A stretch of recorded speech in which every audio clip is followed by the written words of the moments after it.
Ate Carmelita, ito siya. Papatiin ka daw, oy. So, okay na? I can start? Hello, Oyi. How are you? We are having a happy time. Birthday kasi ni Rudy. Si Tess na Tirine. Nag-i-enjoy kami pa. Hindi pa kami umuwi. Alam ko, sabi ni Junior, darating ka daw. And I'm really looking forward of seeing you on your birthday. Okay, God bless you. Bye-bye. Okay. Ate Marites, oh. Ayan, Tito. Tito Oyim. Marites. Pag naiinip ka, naiinip din si Mami Nita, tawagan mo siya. Kasi hindi nyo alam, pareho kayo naiinip.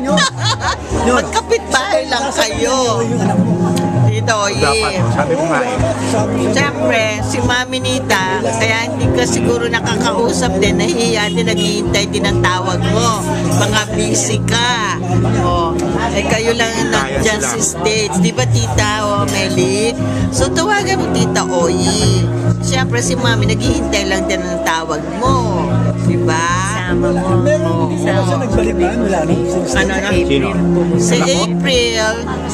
Sabihin mo kay Mami, 1986. umuwi uli ng Pilipinas. Oo, okay naman. Nakakapag-webcam kami eh. At magre-reunion dahil sa birthday mo. Ilan daw na siya na? Tawagan mo Si siya. Andrew? Oh, matutuwa siya sa iyo. 41 na. Kasi naalala mo siya. Pero naalala ka niya. 1971 yung pinanganak eh. Di ba, Tito Oyi? Tito Oyi, look at me. Mataba po ako.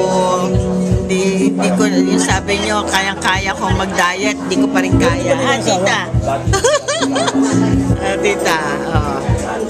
Tita Oyi, ha? Huwag niyo kalimutan. Pasalubungan niyo akong popcorn. See you! April 14 ha? April 14, advance happy birthday!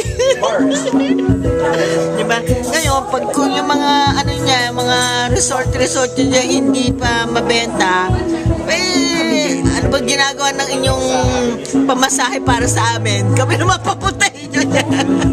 Para makapasyal sa resort nyo. Joke lang. See you! Bye. Basta na lang po.